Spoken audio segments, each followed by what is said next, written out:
চরম অরাজকতা সৃষ্টি করেছে। জানতে বলে ইচ্ছা করে কেই মহিষাসুর। মহর্ষি কাশ্যপ ও তনুর 40টি পুত্র সন্তান হয়।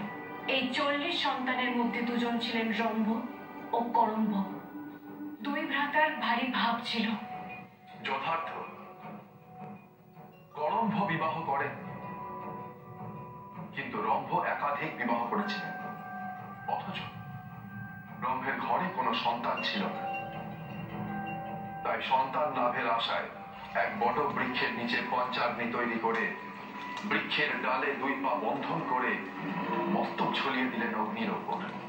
রম্ভের এই কঠিন তপস্যা দেখে করম্ভ তার ভ্রাতাকে সঙ্গ দেওয়ার জন্য এক জলাশয়ে গলা সমান জলে দাঁড়িয়ে তপস্যা শুরু করলেন। দেবরাজ ইন্দ্র নানান কৌশলেও রম্ভের সাধনা ভঙ্গ করতে পারলেন।